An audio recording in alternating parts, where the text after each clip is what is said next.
আল্লাহুম্মা সাল্লি আলা রূহি মুহাম্মাদিন ফিল আরওয়াহ ওয়া সাল্লি আলা জাসাদি মুহাম্মাদিন ফিল আজসাদ ওয়া সাল্লি আলা কবরি মুহাম্মাদিন ফিল কুবুর। শাইখুল হাদিস আল্লামা জাকারিয়া রাহমাতুল্লাহ আলাইহি ফাযাইলে দুরূদ নামক কিতাবের মধ্যে লেখেন, আল্লাহর কোন গোলাম যদি এশারের নামাজের পরে ওযু অবস্থায় এই দুরূদ শরীফটা 100 বার পাঠ করে, ডান কাত হয়ে রাসূলের সুন্নত তরিকা অনুযায়ী ঘুমিয়ে পড়ে, 40 দিনের মধ্যে বিশ্ব নবী রাহমাতুল লিল আলামিন স্বপ্নে দেখা দিবে। রাসূল আকরাম সাল্লাল্লাহু আলাইহি সাল্লাম বলেন, আমাদের কলিজার টুকরা, কথা ঠিক না ঠিক?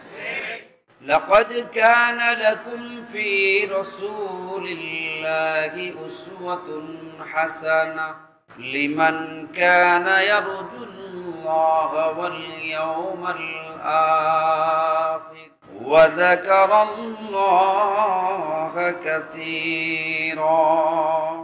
وقال النبي صلى الله عليه وسلم من تمسك بسنتي عند فساد أمتي فله أجر 100 شهيد أو كما قال النبي عليه الصلاة والسلام سبحانك لا علم لنا إلا ما علمتنا إنك أنت العليم الحكيم اللهم صل على محمد وعلى آل محمد كما صليت على إبراهيم وعلى آل إبراهيم إنك حميد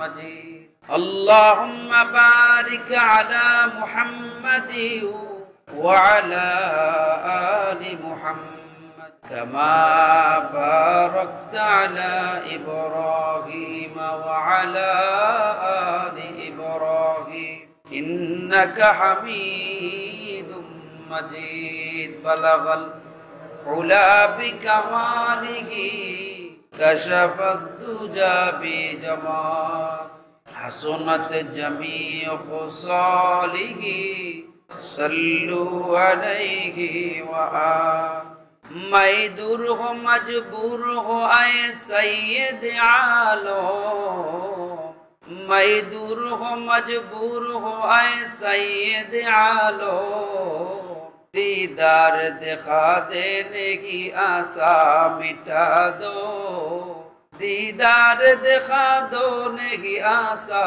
مٹا دو بلغ العلا بکمالہ کشف الدجى بجمالہ حسنت جمیع خصالہ صلوا علیہ ہم صراط و ہم صراط مصطفیٰ در تمام حال او کن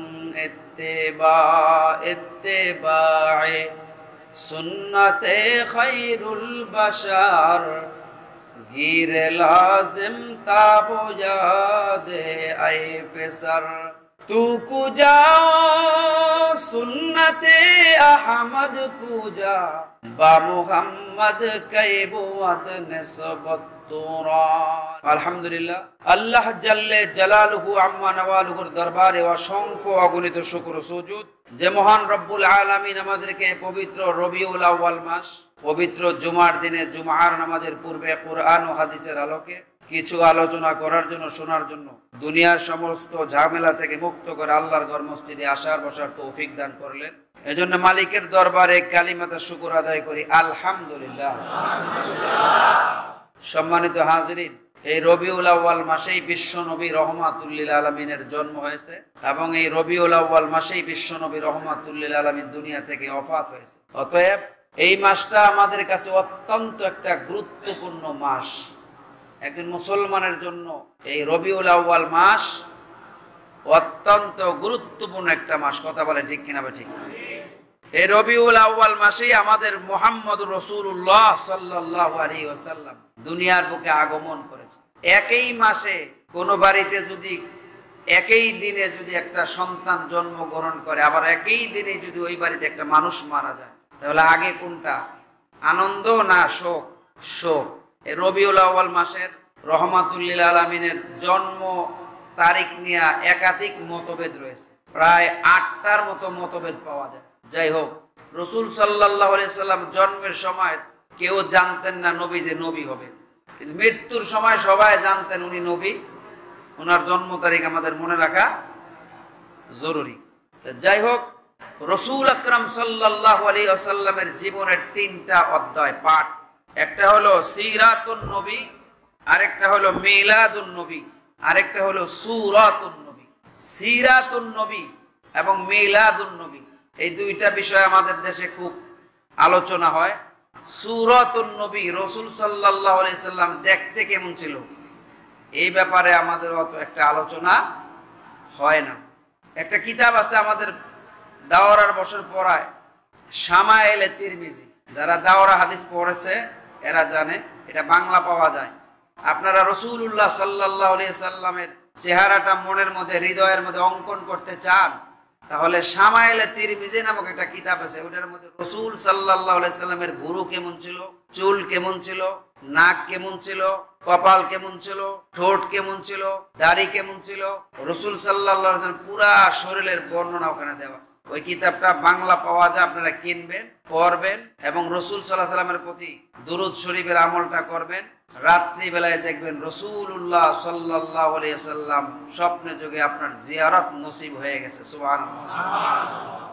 আর দুরূদ শরীফটা আপনাদেরকে শিখিয়েছিলাম, আল্লাহুম্মা সাল্লি আলা রূহি মুহাম্মাদিন ফিল আরওয়াহ ওয়া সাল্লি আলা জাসাদি মুহাম্মাদিন ফিল আজসাদ ওয়া সাল্লি আলা কবরি মুহাম্মাদিন ফিল কুবুর।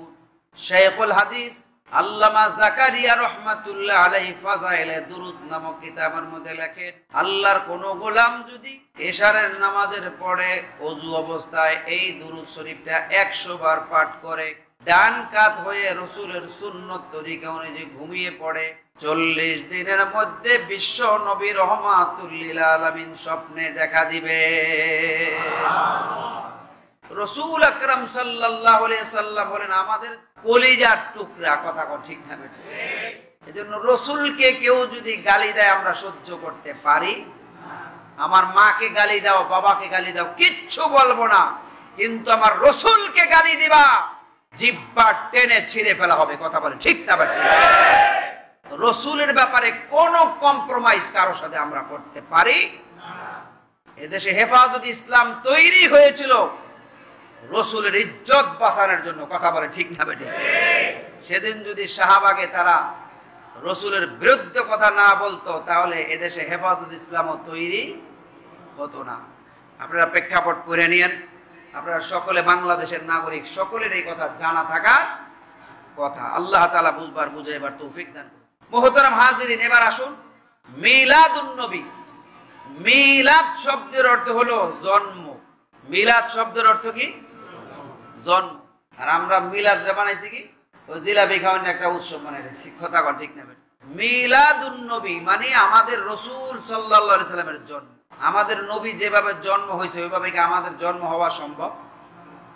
আল্লাহর রাসূল সাল্লাল্লাহু আলাইহি সাল্লাম দুনিয়াতে যখন আসছেন, সিরাতে ইবনে ইসহাক, সিরাতে মুস্তাফা, সিরাত বিশ্বকোষ সহ সকল সিরাত গ্রন্থের মধ্যে লেখা আছে রহমাতুল লিল আলামিনের খাতনা অবস্থায় জন্মগ্রহণ করেছেন। জোরে বলেন আল্লাহু আকবার। আপনি আমি কি খাতনা অবস্থায় না খাতনা না কইরা আমরা আসছি? খাতনা আমাগো দুনিয়া এসে করা লাগছে। খাতনা পর্যন্ত মুসলমানি, মুমিন মুসলমান বন্ধুরা আমার, বিশ্ব নবী রহমাতুল লিল আলামিনের জন্মের সময় তৎকালীন পরাশক্তি পারস্য তাদের রাজ দরবারের 14টা ইট খসে পড়ছে, তাদের বিল্ডিং কেঁপে উঠেছে, 1000 বছরের অগ্নিশিখা প্রজ্বলিত ছিল। মুহাম্মদুর রাসূলুল্লাহ যখন দুনিয়াতে আসছে 1000 বছরের অগ্নি নির্বাপিত হয়ে গেছে। তাদের সাদা পানির নহর ছিল, ওটা বন্ধ হয়ে গেছে। আল্লাহর রাসূল সাল্লাল্লাহু আলাইহি ওয়াসাল্লাম দুনিয়ায় আসার সময় কিছু অলৌকিক ঘটনা ঘটেছে। আপনি আমি জন্মের সময় এমন কোন অলৌকিক ঘটনা ঘটে নাই। অতএব রাসূলের মতো জন্ম আমাদের কারো হওয়া সম্ভব।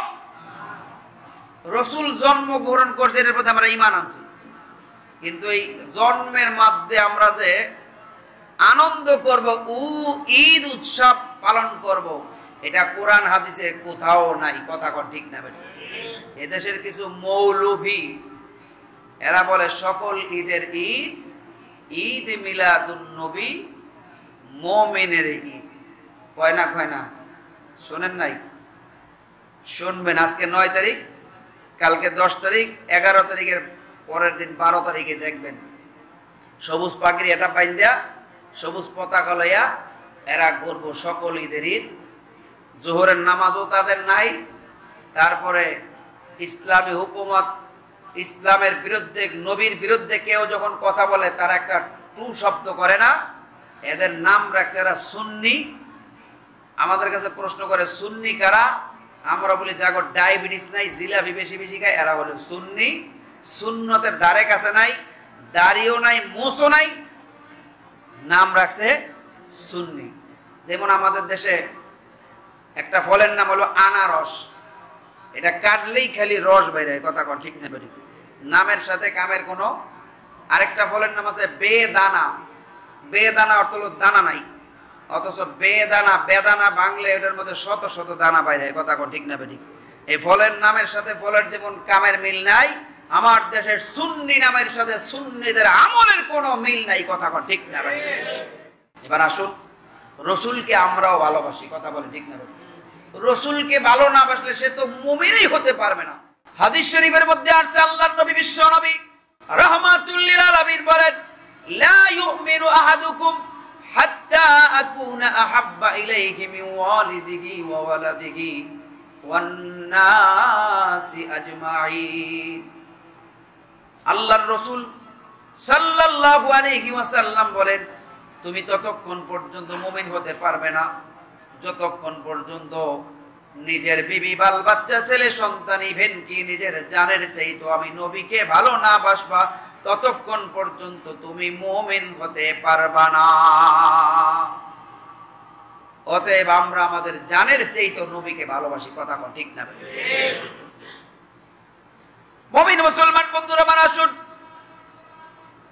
রাসূল আকরাম সাল্লাল্লাহু আলাইহি ওয়াসাল্লামের জন্ম হয়েছে, এটার উপরে আমার ঈমান এনেছি। কিন্তু মিলাদুন নবী এটা আলোচনার বিষয়, এটা আমলের বিষয় না। এরপরে আলোচনা হইল সিরাতুন নবী, রাসূল আকরাম সাল্লাল্লাহু আলাইহি ওয়াসাল্লামের গোটা জিন্দেগি, বিশেষ করে নবুয়তের জিন্দেগি, এটা উম্মতের জন্য পালনীয়, আমল করণীয়। এটা হইল আমাদের জন্য পালন করতে হবে। কথা বলেন ঠিক কিনা? সিরাতুন নবী, রাসূল আকরাম সাল্লাল্লাহু আলাইহি ওয়াসাল্লামকে আমাদের মধ্যে আল্লাহ কেন পাঠাইছেন এটাই অনেকে জানে না। আমাদের মধ্যে কেন নবীকে প্রেরণ করা হয়েছে? আল্লাহ কোরআনের মধ্যে বলেন, লাকাদ কানা লাকুম ফি রাসূলিল্লাহি উসওয়াতুন হাসানা।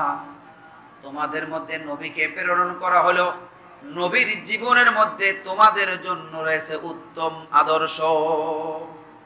মুসলমানদের জন্য সবচেয়ে উত্তম আদর্শ একজন মানুষের জীবনের মধ্যে, তার নাম মুহাম্মদুর রাসূলুল্লাহ সাল্লাল্লাহু আলাইহি ওয়াসাল্লাম। রাসূল আকরাম সাল্লাল্লাহু আলাইহি ওয়াসাল্লামের জীবনের আদর্শ আমরা ব্যক্তি জীবনে, পারিবারিক জীবনে, সামাজিক জীবনে, রাষ্ট্রীয় জীবনে আমরা বাস্তবায়ন করতে চাই। কথা বলে ঠিক কিনা? রাষ্ট্রীয় জীবনে পালন কথা বললেই রাষ্ট্রীয় লোকেরা এটা মেনে নিতে পারে। আপনি ব্যক্তিগত মোল্লা সাজেন, বউরে বোরকা পরান, মোল্লা হয়ে যান, কোনো অসুবিধা নেই। কিন্তু রাষ্ট্রীয় পর্যায়ে যদি বলে ইসলাম কায়েম করা হবে, তখন কিছু নাস্তিক আর মুরতাদ ইসলামের দুশমনদের গায়ের মধ্যে জ্বালাপালা উঠা যায়। কথা কর ঠিক না ঠিক? আসুন রাসূল আকরাম সাল্লাল্লাহু আলাইহি ওয়াসাল্লামের জীবনী পুরাটাই আমাদের মানা জরুরি না। কিছু মানবো, আবার কিছু আল্লাহ তাআলা আমাদের নবীর জন্য স্পেশালি খাস, এটা আমাদের মানা দরকার। আম খাস দুইটা বিষয় আছে। যেমন উদাহরণস্বরূপ নবী সাল্লাল্লাহু আলাইহি সাল্লাম বিবাহ করেছেন কয়টা? 11টা। আপনার জন্য আমার জন্য সর্বোচ্চ বিবাহের অনুমতি আছে কয়টা? 4টা। কয়টা? 4টা। এখন কেউ যদি বলে নবীও 11টা বিবাহ করছে, আমিও নবীর সুন্নত 11টা বিবাহ করব, তাহলে সে কি ইসলাম বুঝছে না নিজের মন গড়া ইসলাম পালন করবে? যেখানে কোরআনের আয়াত আছে ফানকিহু মা তাবা লাকুম মিনান নিসাই মাসনা ওয়া সুলাসা ওয়া রুবা ফাইন খিফতুম আল্লা তা'দিলু ফাওয়াহিদা। আল্লাহ কোরআন শরীফের সূরা নিসার 3 নম্বর আয়াত আল্লাহ বলে তোমরা বিবাহ করো দুইটা, দুইটায় যদি না হয় তিনটা, তিনটায় যদি না হয় 4টা।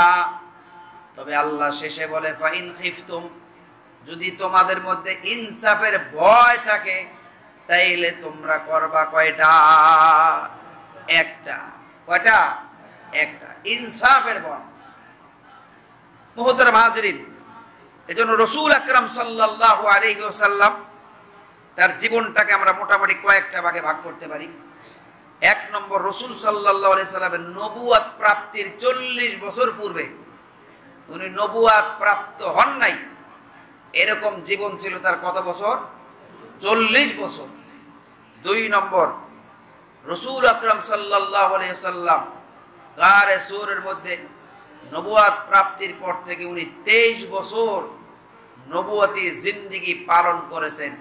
এই 23 বছরের নবুয়তি জিন্দেগি উম্মতের জন্য পালনীয়, অনুসরণীয়, করণীয়। কথা বলে ঠিক না বেঠিক? এই 23 বছরের নবীজি কি কি করছেন এটাই হইল মূলত আমাদের জন্য পালনীয়, করণীয় বিষয়। এই 23 বছরকে আবার 2 ভাগে ভাগ করা যায়। একটা হলো মক্কি জীবনী, আর একটা হলো মাদানী জিন্দেগি। মক্কি জিন্দেগি হলো 13 বছর। কয় বছর? এই 13 বছর শুধু নবী দাওয়াত দিছে, দাওয়াত দিছে। আপনাদেরকে গত বছর শুনাইছিলাম, মনে আছে? নবী দাওয়াত দিতে গিয়ে কত কষ্ট নির্যাতনের শিকার হয়েছে। তায়েফের ময়দানে 3 লিডার কিভাবে তাকে নির্যাতন করেছে, আমরা সেই করুণ কাহিনী গত বছর আপনাদেরকে আমি শুনিয়েছি, আপনারা শুনেছেন।